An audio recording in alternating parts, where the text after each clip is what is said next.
October 2002, 21-year-old pop star climbs into a boxing ring wearing assless leather chaps, crawls through dirty water for a boundary-pushing music video director, and within a week of release, the video for the first single of this new era is banned by MTV Asia, censored in Thailand, and condemned on every morning show in America. 6 weeks later, she releases a ballad about an ostracized kid being told they're beautiful. The video for that ballad features a same-sex couple and a transgender character, which major label pop videos straight up did not do in 2002. It wins her a GLAAD Media Award. The song goes to number 2 on the Hot 100, and in the middle of those two singles sits an album called Stripped. And this is the story of how Christina Aguilera fought her label, the press, an industry, and Eminem, and won every single round. Let's start with the first fight, because it started before anyone was watching.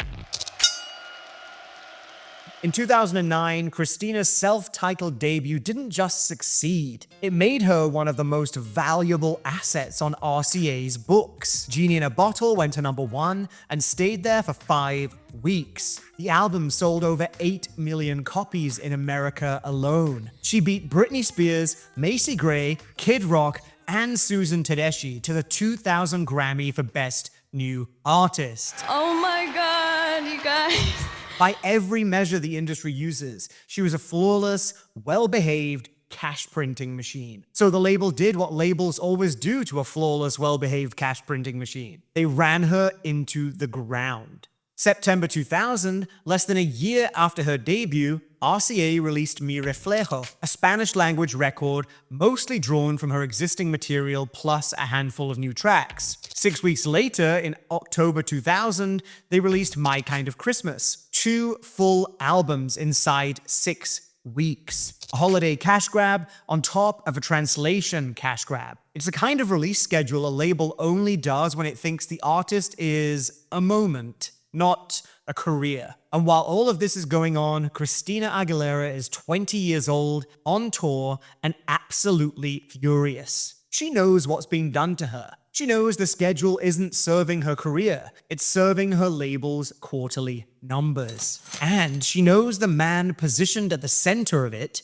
her manager, Steve Kurtz, is taking a huge cut of all of it. So right while RCA is filing the rollouts for the Spanish album and the Christmas album, Christina files a $7 million lawsuit against Kurtz. Honestly, I can't think of another pop star who's done this at this point in her career. She's 20. She's a year out from a debut #1 album, and she's suing her own manager while the label is pushing 2 cash grab records into stores that she didn't really want to make. It's not a clean rebellion. It's not the polished version of young artist takes control that pop history loves. It's messy and public and legally volatile, and she's fighting it on 2 fronts at once. She wins. Kurtz is out. Round 1 to Christina. And here's where she does the smartest thing she does in this entire period. She replaced Kurtz with one of the most powerful managers in the music business, Irving Azoff, the man who built the Eagles' second act, who ran MCA Records, who had a reputation for being one of the toughest negotiators in the room. She's about to fight her label, and she just hired the kind of person labels lose sleep over. Round 2. With Azoff in her corner, Christina goes back to RCA and renegotiates her recording contract for the next album. She gets executive producer credit. She gets to control the writing room. She gets to pick her own collaborators, and she gets the kind of creative control that in 2001, 20-year-old pop stars on major labels genuinely do not get. Round 2 to Christina. And now, with the corporate guardrails removed, the rebrand begins. Here's what I want to push back on the lazy version of this story. The lazy version says Christina just decided to be sexy, that she copied Britney's pivot, or read the room and went provocateur because it was a market opening. Neither of those is right. In 2002, Britney was still operating in the safer commercial zone of pop provocation. The red catsuit Oops era was barely over. The Crossroads film, the Pepsi sponsorship. She was edgy in the way that gets you a soft drink deal, not the way that gets you banned by MTV Asia. In The Zone, where Britney makes her own pivot, isn't out until November 2003. So the visual identity Christina's engineering for Stripped isn't trying to beat Britney at the same game. It's walking off the field entirely. The Xtina look pulls from places white, major label pop had spent years trying to stay away from. Chola style, hip-hop music video aesthetics, fetish wear, bondage wear, wrestling, boxing, drag, ball culture, black, brown, queer,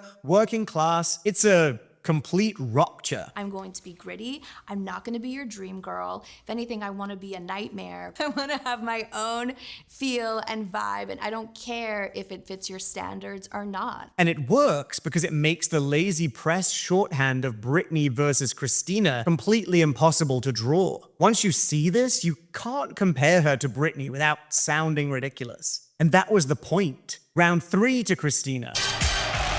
We haven't even heard a note yet. And the producers she brings in for the album back up the visual fight with serious creative weight. Scott Storch, fresh out of the Dr. Dre orbit, hip-hop credibility. And we'll come back to Scott Storch. That relationship has a longer story than the Stripped credits show. Rockwilder from the Eve and Lil Kim camp, and fresh off of Janet's All For You album. Glenn Ballard, the man who produced Jagged Little Pill. She's hiring the producer of the most angry female pop record of the 90s. You don't hire Glenn Ballard to make polished teen pop. You hire Glenn Ballard because you're about to make a statement. And then Linda Perry. If you saw my deep dive on the Misunderstood album, you already know who Linda Perry is and what she does in a room. So we'll keep this brief. Christina pursued Perry directly after hearing her work on Pink, and Perry brought her uncompromising, anti-pop singer-songwriter approach into the sessions. By summer 2002, this whole team is in a studio with a 21-year-old executive producer who finally holds the keys to her own career. And here's why the album itself becomes the next fight. Because Stripped is a deliberate rejection of everything corporate pop in 2002 said you weren't supposed to do. Pop in 2002 was 10 to 12 tracks, tightly sequenced, radio-friendly, end-to-end, designed to maximize label profit per single. Stripped is 20 tracks, roughly 77 minutes. It sprawls. It has a Spanish language interlude. It has acoustic ballads sat next to hip-hop production, sat next to flamenco-tinged dance rock, sat next to confessional R&B slow burns. It's not a focused, label-managed, tight pop product. It's a 21-year-old in the writing room for the first time making a record that contains every type of music she's ever wanted to make. And honestly, some of it doesn't land, but I'll come back to that. First, the thing the album really gets right. This is where I want to make the central argument of the whole video. Stripped is the album where Christina Aguilera stops being a great singer for a pop star and starts being a great singer full stop. Think about how a pop vocal sounded in 1999. It's very clean, very polished. Everything cleaned up in the mix, all the breath taken out, all the consonants pulled forward so the syllables hit like darts. The voice serves the hook. The hook is the product. The voice is just there to deliver it. Stripped does the exact opposite of that. The vocals are exposed. The dynamic range is huge. You can hear her think through the vocal take in real time. The voice became the product. Listen to Walk Away.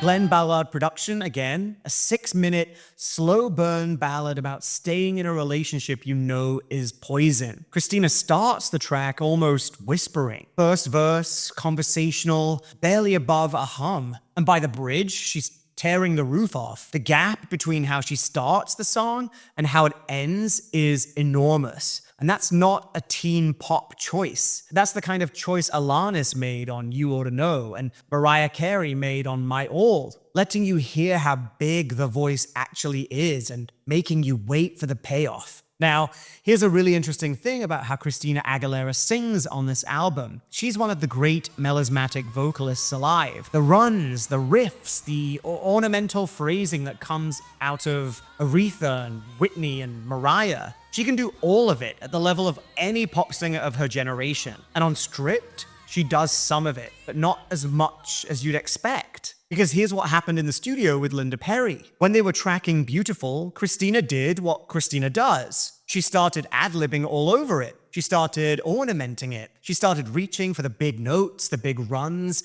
the things she'd trained herself to do since she was a child. And Linda Perry told her to stop. Perry's instruction, which she's talked about in interviews many times since, was basically stop over-singing. Cut the runs. Cut the melisma. Sing the song the way someone would actually say these words to another person. Now, think about what's being asked of her there. Perry is telling the most technically skilled pop vocalist of her generation to do less, to put the instrument she's been trained on back in the case, to trust that the song will work without her doing the thing that makes her her. And Christina did it. The vocal you hear on Beautiful, the one that won the Grammy for Best Female Pop Vocal Performance, the vocal on a #2 single in America, and #1 in the UK, the vocal on one of the most defining ballads of that decade, was tracked only once, as a demo, in Linda Perry's living room. They never re-recorded it. When Christina later tried to recut it in a proper studio to get a cleaner, more polished take, Perry refused to use the new files. She said the demo was the take. Her vocal on, that was her scratch vocal. That was her first take. That, what you just heard, that was her singing the song for the very first time. And that, at the beginning, I laid down the piano, she sits there, and her friend comes in, and the song starts, and she looks at her friend, and she says, "Don't look at me." And I knew, I got shivers, and I knew this is her song. And that was her vocal. And she wanted to redo it over and over, and I'm like, The slight imperfections were the take. The restraint was the take. The whisper, "Don't look at me," to her friend who was visiting with her that day is the take. So the biggest moment on this album, the moment most pop fans remember Christina for, is the moment she sang less than she could have. She made the song work by getting out of the song's way. That's the craft argument underneath everything else this album does. Stripped isn't the album that proves Christina can sing. It's the album that proves she knows when not to. The album where she learned to interpret the material rather than just attack it. Okay, the vocal argument is the spine, but this album does more than just vocals. Impossible is the Alicia Keys feature. She's there as the piano player and as a writer, and the piano line running through the song is classic Alicia piano playing. Christina doesn't go all out on Impossible. That's the interesting thing about it. She moves through her registers across the song,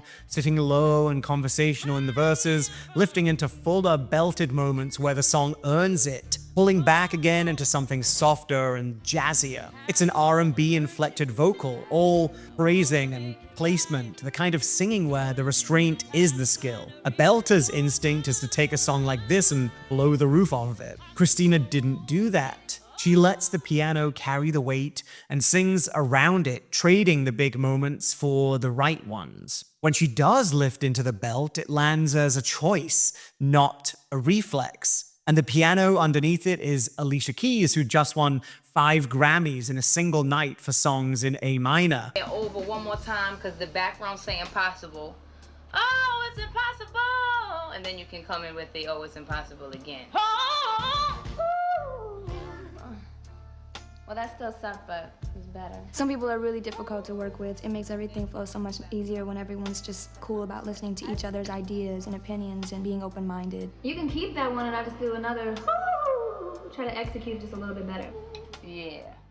The neighborhood Christina's keeping is shifting and expanding slightly. One more thing on track 7, Love's Embrace Interlude. And this is a hill I'm going to die on. That's a Mariah Carey reference, without a shadow of a doubt. It's Butterfly meeting Rainbow. And once you hear it that way, you can't unhear what Christina is doing across the album, because Stripped is doing the same thing Butterfly did for Mariah in '97. A diva who'd been packaged by men reclaims the writing room, reclaims the image, and uses the word free or fly more times than is statistically reasonable on a pop record.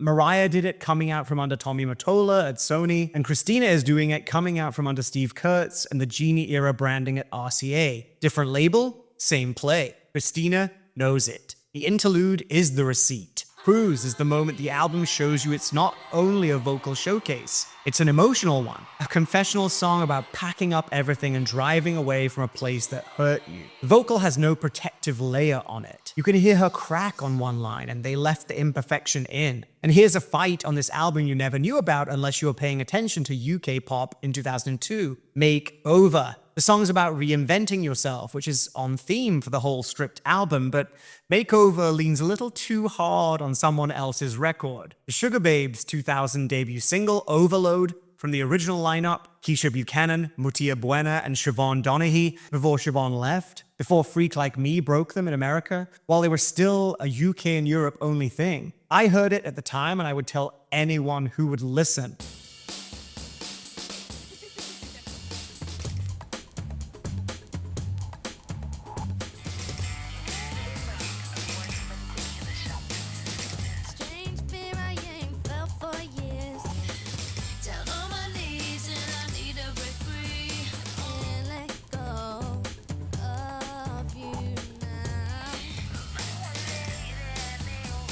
And eventually, the lawyers got involved. The first pressings of Stripped credit 2 writers on Makeover, Christina and Linda Perry. Later pressings have 9 names, Keisha, Mutia, Siobhan, plus the 4 writers who built the Sugar Babes' debut, added after the UK lawsuit. And the tell that this wasn't a friendly cleanup? When Christina put out the Stripped in London DVD, Makeover was gone, cut from the track list entirely. The song about reinventing yourself quietly wiped from the official record. And what about Get Mine, Get Yours? It's funky, spoken word refrains over a reverb-laden rhythm guitar, Christina singing with this alluring attitude and then opening up into these huge belts. And the way it ends is the clever part. It closes on a poignant instrumental refrain that leads straight into Redman's opening rap on Dirrty. That's the album shifting up a gear for the final time. And then there's the interlude most people skip right past, Stripped Part 2. It sits just before the final run of ballads, and it's basically the whole album's mission statement crammed into under a minute. Sorry if I ain't perfect, sorry I don't give a what? Sorry I ain't a diva, sorry just know what I want. Sorry I'm not a virgin, sorry I'm not a slut. And then the spoken part. To all my dreamers out there, I'm with you. All my underdogs, I feel you.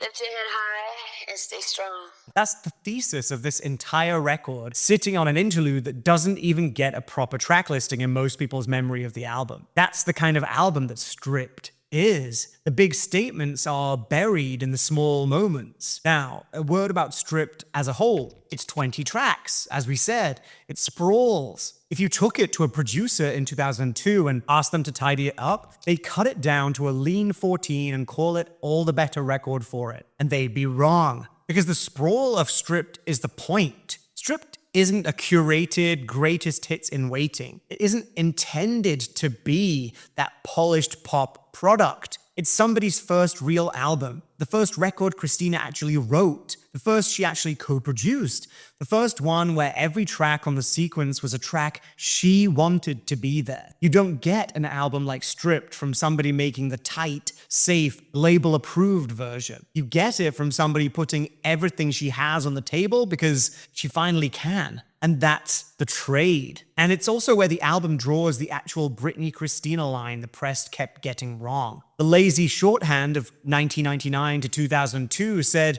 Britney was the dancer, Christina was the singer. And that wasn't entirely wrong. It was just incomplete. The difference between performer and singer isn't a ranking where one beats the other. It's a difference in what the artist is offering you. Britney was offering persona. Christina was offering instrument. Britney's pop is about the image, the choreography, the persona as product, the construction of a star the audience can project onto. That's a legitimate, incredibly difficult kind of pop art, and Stripped doesn't compete with it. Stripped offers something different. Stripped offers the actual human voice of Christina Aguilera, unprotected, sometimes running, sometimes restrained, cracking on lines, delivering vulnerability as a technical performance. It's 20 tracks of an instrument that's the argument for itself. The press had the words right. The press just didn't realize those words were a description of a choice, not a verdict on a comparison. Round 4 to Christina. And she's about to use that voice for the biggest fight of the album.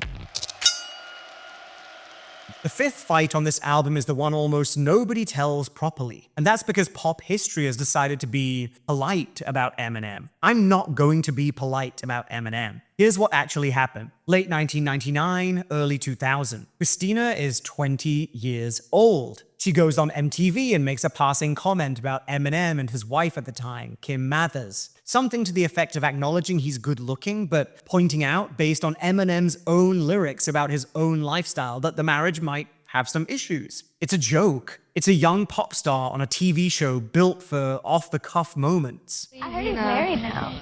Eminem? Yeah, totally. The girl that he talks about killing on his record, actually. By any reasonable standard, it's not a serious provocation. Eminem, fragile as he is, decides to treat it as one. I was like, no, you didn't just say that, you little bitch. May 2000, he releases the Marshall Mathers LP, which becomes the fastest-selling solo album in American music history at that time. The lead single is The Real Slim Shady, top 10 in America, Grammy winner for Best Rap Solo Performance, on heavy radio rotation across the entire summer. And on that song, one of the biggest singles of his career at that point, he names Christina Aguilera directly. He calls her a bitch on the record. Christina Aguilera better switch me chairs. Little put me on blast on MTV. And here's what almost nobody mentions when they tell this story. The Real Slim Shady is not the only Christina reference on the Marshall Mathers LP. Later, on Off the Wall, Eminem comes back to her. More attacks. More explicit material against a 20-year-old female pop star by a 30-something male rapper in response to a comment she made on TV. And it does not stop in 2000. In 2002, Eminem releases The Eminem Show, another massive album. The shots at Christina continue, not on every track, but threaded through the year in interviews and freestyles and MTV appearances in his ongoing public feud machine that by 2002 also includes Moby and Limp Bizkit and others. Christina is in his repertoire of public enemies for 3 full years. Interesting. Eminem.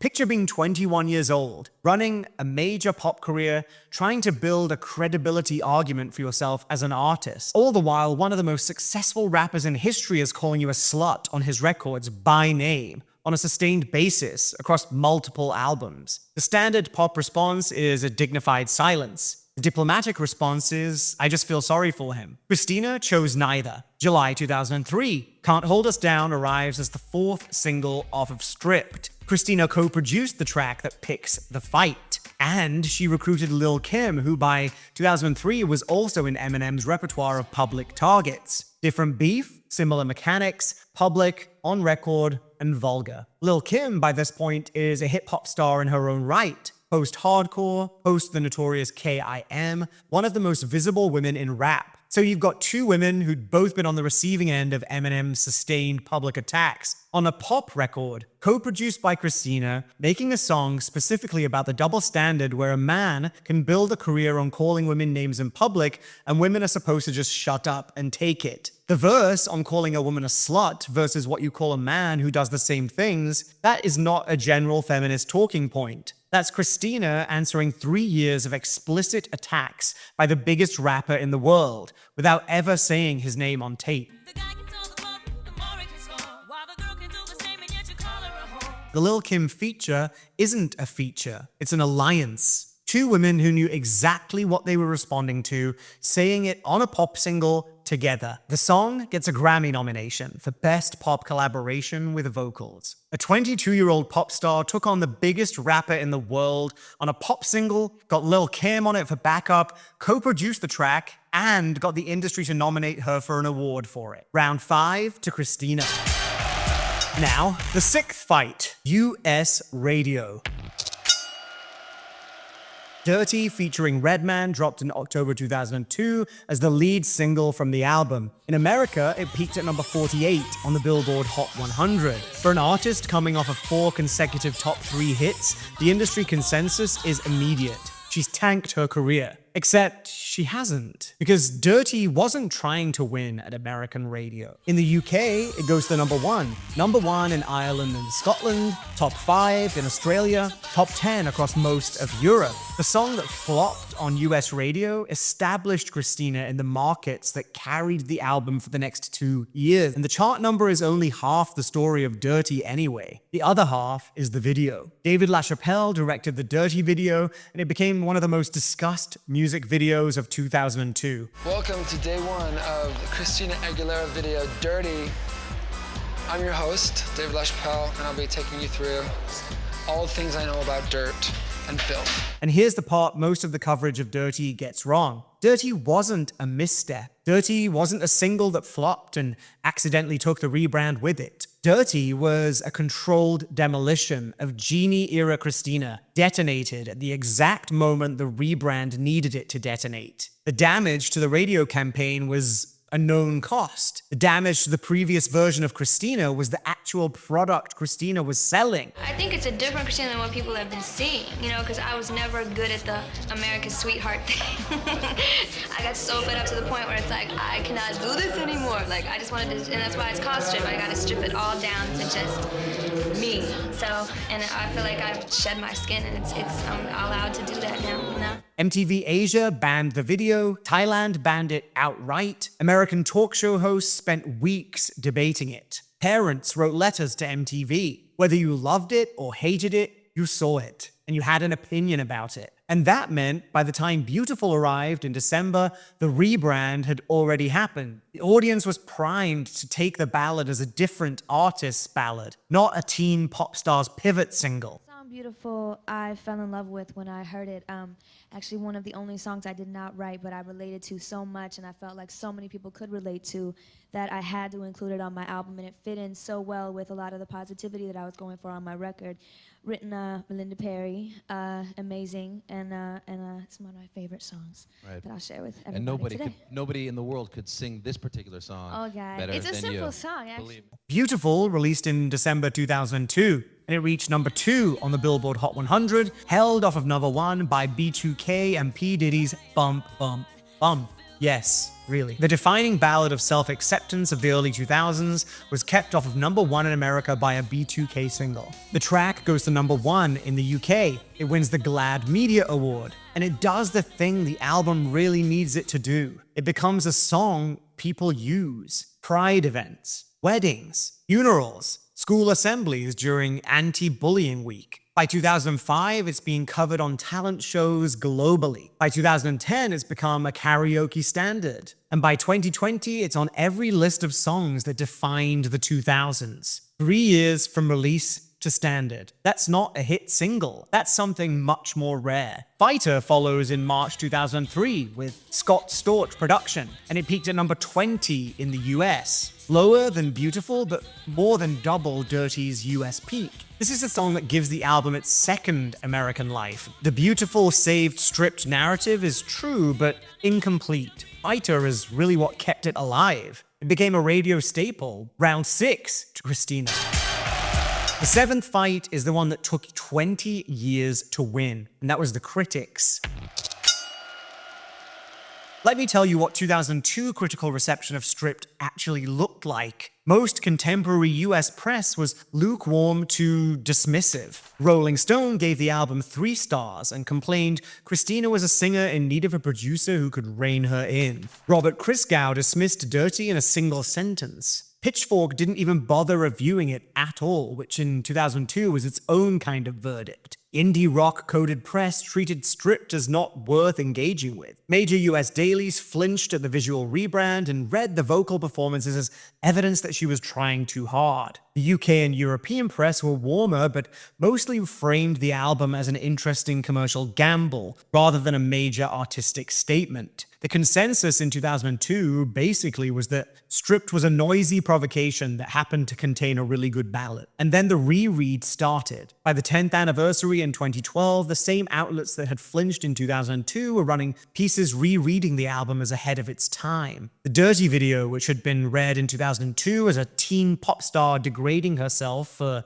shock value, got reread as an early major label statement on feminine sexual agency and bodily autonomy. The Beautiful video, which had been treated in 2002 as a touching ballad with an inclusive treatment, got reread as one of the first genuinely mainstream queer-affirming videos released by a major American pop star in a pre-marriage equality America. Can't Hold Us Down, which had been treated in 2002 as a follow-up single, got reread as one of the first overtly feminist top 40 records of the post-Riot Girl era. By the 15th and 20th anniversaries, the reread was the consensus. Every major outlet that runs anniversary coverage has now published a "We Got This Album Wrong" piece on Stripped, or close to one. That's the 7th fight won. The critics got it wrong in 2002. The album was right. So that's 7 fights. Round 8 is the institutional one. The Vindication. The album debuts at number 2 on the Billboard 200, 5 times platinum in America, over 10 million copies sold worldwide in the exact window the recording industry was in open panic about Napster killing physical sales. Most pop albums in 2002 and 2003 were missing projections by huge margins, and Stripped sold 10 million anyway. At the 2004 Grammys, the Stripped campaign collects 5 nominations. Dirrty for Best Pop Collaboration with Vocals, The Album for Best Pop Vocal Album, Beautiful for Song of the Year, Christina for Best Female Pop Vocal Performance for Beautiful, which she wins. Thank you so much to the Academy, to everybody that supported me, for allowing me to make Stripped so personal and so my baby. And Can't Hold Us Down for Best Pop Collaboration with Vocals. 5 nominations, 1 win. For the album the US pop press wrote off in October 2002, the same industry hands her the Best Female Pop Vocal Performance Grammy 15 months later for the same record. Plus the Brit Award for Best International Album, plus the Justified and Stripped tour with Justin Timberlake, which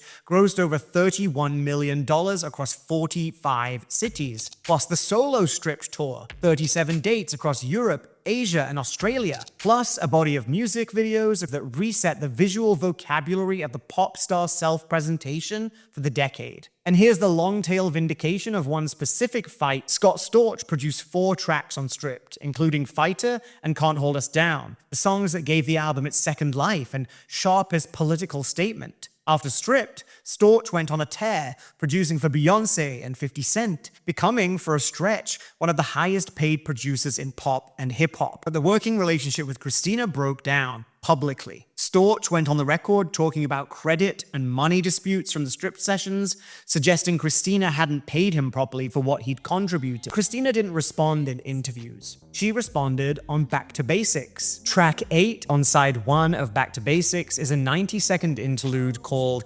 F.U.S.S. The title is what you think it is. Looks like I didn't need you.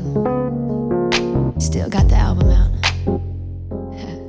The placement, a buried interlude on a sprawling double album, is its own statement about how much energy she thought he was worth. Christina co-produced the Stripped tracks Storch later claimed he carried. She had the credit. She just buried him in an interlude and moved on. That's 5 years of one of the Stripped credit fights paid off on her next album. By the time Christina took her seat in the coaching chair on The Voice in 2011, the entire premise of Stripped had become the foundational template for the modern pop star. The idea that a major label pop star can stop being a managed product and start being a real artist that the audience will follow, that the industry will eventually catch up, That idea is on this album. The Genie era mega pop commercial ceiling went with the rebrand. She doesn't have another US #1 single after Lady Marmalade, but what she got back was an artistic foundation that nothing could break. That trade defines the downstream paths of Lady Gaga, Beyonce, and Taylor Swift. Stripped is the album where one pop star at 21 made that trade in public, on record. She fought her label, she fought the press, she fought the industry, she fought Eminem, and she won every single round. And it's the reason she was on my shortlist for the biggest pop conversation of 2003. But by 2004, everything in pop cracked open at once. Beyonce went back to Destiny's Child and dropped Destiny Fulfilled. Britney continued her Imperial phase with the In the Zone era. And Gwen Stefani gave up her day job as the leading woman of No Doubt to become a fully fledged pop superstar. But only one of them gets to be the main pop girl of 2004. And I've made my call. To see who won, look here.